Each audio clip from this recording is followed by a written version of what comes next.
ত্রিপুরার সরকারি কর্মচারীদের জন্য খুশির খবর। ডিএ এবং অষ্টম বেতন কমিশন নিয়ে মাননীয় মুখ্যমন্ত্রী প্রফেসর ডক্টর মানিক সাহার এক্সক্লুসিভ বক্তব্য। ত্রিপুরায় অষ্টম বেতন কমিশন বা অষ্টম পে কমিশন দেবে কি দেবে না এই নিয়ে আলোচনা অলরেডি চলছে এবং ডিএ 23% বকেয়া রয়েছে, সেটা ক্লিয়ার করবে কিনা সে নিয়ে আলোচনা সমালোচনা চলছে, আন্দোলনও চলছে, বিরোধীরা চাপ দিচ্ছে।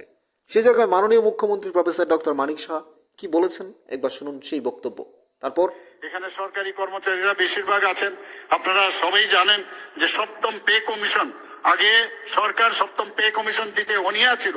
আমাদের আন্দোলনের ফলে আমরা যখন বিরোধীতে ছিলাম তারপরে দিতে বাধ্য হয়েছে, সেখানেও কিন্তু সেখানে কম দেওয়া হয়েছিল, কিন্তু আমরা এসে আমাদের সরকার যখন আসলো সেখানে 2.57 ফ্যাক্টর ফিক্সেশন সেটাখানে আমরা দিয়েছি। 2022 থেকে এখন পর্যন্ত সরকারি কর্মচারীদের যে স্টেপ বাই স্টেপ মহার্ঘ ভাতা আমরা দিয়েছি। 2022 সালে প্রথম 5%, এবং তারপর 12%, 2024 সালে আরো 5%, তারপর আরো 5% মহার্ঘ ভাতা আমরা দিয়েছি। এর আগে খালি প্রসেশন করো তারপরে যদি দিয়ে দেয়, কিন্তু আমরা প্রসেশন করার আগে কিন্তু আমরা দিয়ে দিয়েছি। এর আগেও আমরা করোনাকালীন সময় 3% দিয়ে আমরা এই সরকার আসার পর দিয়েছে। মোট আমরা 30% দিয়ে আমাদের সরকার এই কর্মচারীদের জন্য দিয়েছে। আগামী দিনেও আমরা আশা করছি যে যে ডিফারেন্সটা আছে যেটা কমানো যায় সেই চিন্তা ভাবনা আমাদের মাথার মধ্যে আছে। প্রমোশন নিয়ে অনেক সমস্যা হচ্ছিল, এই সরকার আসার পর আমরা অ্যাডহক বেসিসে আমরা প্রমোশন চালু করেছি। আরেকটা বিষয় যেটা আমরা প্রায়ই দেখতাম যে কমিউনিস্টদের আমলে চাঁদাবাজি, সরকারি কর্মচারীদের চাঁদার সবসময় চাঁদার একটা জুলুম থাকতো, সেটা কিন্তু এখন আর দেখা যায় না। আমরা রাজনৈতিক যে প্রতিহিংসামূলক যে বুদ্ধি সেটাও কিন্তু আমরা বন্ধ করেছি। শুনলেন মাননীয় মুখ্যমন্ত্রীর এক্সক্লুসিভ বক্তব্য। বলেছেন সপ্তম পে কমিশন সিপিএমকে চাপ দেওয়ার পর, প্রেশার ক্রিয়েট করার পরও তারা দেয়নি, পে রিভিউ দিয়েছে। তার মানে ইঙ্গিতে বুঝিয়েছেন তারা পে রিভিউ দিয়েছে, আগামী দিনে মাননীয় মুখ্যমন্ত্রী হয়তো অষ্টম পে কমিশন পুরোটাই দিয়ে দেবেন। তা না হলে মাননীয় মুখ্যমন্ত্রী সপ্তম বেতন কমিশন নিয়ে কথা বলছেন এখন, তার মানে 28-এর রণকৌশল সাজাচ্ছেন, রাজনীতির রণকৌশল সাজবে এবং কর্মচারীদের খুশি করবে। কিছুদিন আগেও কর্মচারীদের 5% দিয়ে দেওয়া হয়েছে। বন্যার পরিস্থিতিতেও মাননীয় মুখ্যমন্ত্রী বলছেন যে ডিফারেন্সটা রয়েছে, 23% ডিফারেন্স রয়েছে সেন্ট্রাল এবং স্টেটের মধ্যে, সেটাকে যতটুকু কমানো যায় তিনি বলছেন, অর্থাৎ নিশ্চয়ই কয়েকদিনের মধ্যে ডিও ঘোষণা করে দেবেন। সেই আশা প্রত্যাশা কর্মচারীদের রয়েছে এবং সেটা 10% হলে কর্মচারীদের জন্য আরও সুবিধা, হয়তো এমনই হতে পারে। আর এই যে চাঁদাবাজির কথা বলেছেন, আগে ভোটের সময় বা বিভিন্ন ইলেকশানে কি হতো যে বিগত দিনে আমরা দেখেছি শুনেছি কর্মচারীরা যে চাঁদা ধরা হতো, এত টাকা দিতে হবে, এত হাজার টাকা দিতে হবে, এখন সেটা টোটালি মুক্তি। কারণ সেন্ট্রাল গভর্নমেন্ট টাকা দিচ্ছে ইলেকশনের জন্য, রাজ্য সরকারের কর্মচারী থেকে, মানুষের থেকে কেন নেওয়া হবে, সেটাতে একেবারে শেষ হয়ে গেল। আর মাননীয় মুখ্যমন্ত্রী তুলে ধরেছেন যে সপ্তম বেতন কমিশন, যেটাকে রাজ্য সরকারে বিজেপি এসে সেটাকে একটু বাড়িয়ে দিয়েছে, সপ্তম পে কমিশন দেওয়া হয়নি, কোনোভাবেই সেটা দেওয়া হয়নি, পুরোপুরি সম্ভব হয়নি। এবং বামফ্রন্টের সময় 2017-এ অর্থাৎ 16-এ যে কমিশন ঘোষণা করা হয়েছিল সপ্তম পে কমিশন, সেটাও দেওয়া হয়নি। অনেক কিছু নির্ভর করে রাজ্যের রেভিনিউ, সেন্ট্রাল গভর্নমেন্টের ট্যাক্স, ডিএ ডিফারেন্স এবং সেন্ট্রাল গভর্নমেন্টের যে আদায় করা বকেয়া, সেগুলো কত পার্সেন্ট, কত শতাংশ সেন্ট্রাল গভর্নমেন্টের কাছে পৌঁছলো।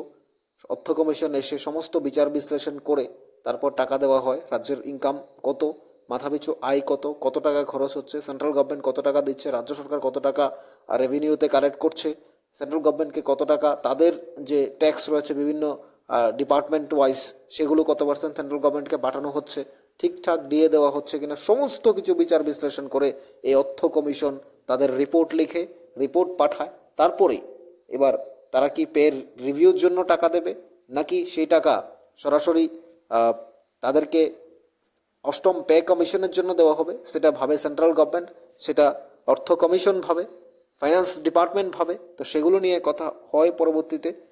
এবার মাননীয় মুখ্যমন্ত্রী তার কথায় স্পষ্ট ইঙ্গিত পাওয়া গেল, যেহেতু সপ্তম বেতন কমিশনের কথা বলেছেন, তিনি ইনডাইরেক্টলি বুঝিয়ে দিয়েছেন যে অষ্টম বেতন কমিশন দেওয়া হবে। এই জন্যই সপ্তম পে কমিশনের কথা তুলে ধরেছেন। আর ডিএ যেগুলো ফারাক রয়েছে, যতটা ফারাক রয়েছে সেগুলো দেওয়া হবে কর্মচারীদের জন্য। এটা খুশির খবর। আর একটা হলো প্রমোশন, যেটা বিভিন্ন ভাবে সুপ্রিম কোর্টে কেসও হয়েছিল প্রমোশন নিয়ে। সেটাকে মাননীয় মুখ্যমন্ত্রী এবং রাজ্য সরকারের সমন্বয় সুপ্রিম কোর্টের সিদ্ধান্তের পর অ্যাডহক প্রমোশন দেওয়া হচ্ছে। এবং অ্যাডহক প্রমোশনের জন্য যে সুপ্রিম কোর্টের গাইডলাইন অনুযায়ী, হাইকোর্টের গাইডলাইন অনুযায়ী, ল ডিপার্টমেন্টের যে পলিসি সিস্টেম অনুযায়ী অ্যাডহক প্রমোশন চলছে, সেটা কার্যকর হচ্ছে, হবে। এবং এটাই সবচেয়ে বড় কথা হলো, এই রাজ্যের পরিস্থিতি ঠিক কর্মচারীদের খুশি রাখতে পারলে আপনার জনগণ সুবিধা পাবে। জনগণ তাদের যে সুযোগ সুবিধা, তাদের যে সামগ্রীগুলো, তাদের প্রতিদিনের যে কাজ, অফিসের সাথে তাদের যে সম্পর্ক পাবলিকের সাথে, সেটা সরাসরি পাবে, উপকৃত হবে। কারণ কর্মচারীরা দিনের পর রাত পরিশ্রম করে, তারাও তাদের পরিবারের জন্য, তারা নিজেদের যে স্বার্থের কথা ভেবে সারাদিন তারা নিজেদের এই যে তারাও কার জন্য কাজ করে, জনগণের জন্য কাজ করে, পাবলিকের জন্য কাজ করে। এক একটা অফিসের কর্মচারীরা বিভিন্নভাবে কাজ করে, দিন রাত কাজ করে, কিন্তু তারপর যদি তারা ঠিক টাইমে তারা তাদের ডিএ না পায়, তারা তাদের অ্যালাউন্স না পায়, তারা তাদের যেটা বরাদ্দ থাকে তাদের জন্য, সেটা যদি তারা না পায়, নিশ্চয়ই তারাও কোথাও না কোথাও মনক্ষুণ্ণ থাকবে, তারাও কোথাও না কোথাও কষ্ট পাবে।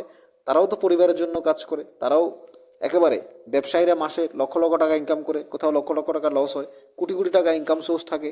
যারা মানুষের দৈনন্দিন কাজ করে খায়, তারাও 500 টাকা হাজিরায় কাজ করে, এবং দিনের শেষে, বছরের শেষে, মাসের শেষে দেখা যায় তাদেরও হাজিরা বাড়ছে। কিন্তু কর্মচারীরা যদি তাদের ন্যায্য মূল্য, যেটা তারা যে দ্রব্যমূল্য যেভাবে বাড়ছে, কর্মচারীদের যে সিস্টেম, তাদের যে মহার্ঘ ভাতা যেটা দেওয়া হয়, সেটা যদি ঠিকঠাক তারা সেন্ট্রালের সাথে যদি এতটুকু ফারাক থাকে, নিশ্চয়ই তাদের মধ্যে একটা রাগ থাকবে, তাদের মধ্যে একটা ক্ষোভ থাকবে।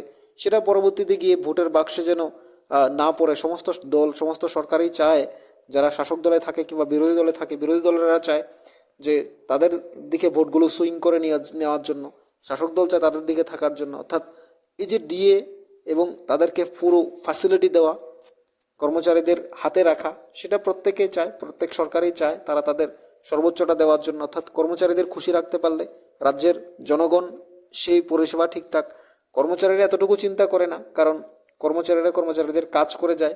অর্থাৎ তারা তাদের বেতন বাড়ছে কি বাড়ে না সেই জিনিসটা তারা লক্ষ্য না রেখে, তারা তাদের কাজ করে কন্টিনিউয়াসলি, তারা তাদের জনগণের জন্য কাজ করে যায়, দিন রাত বাড়িতে এসেও কাজ করতে হয়, মানুষের জন্য কাজ করতে হয়।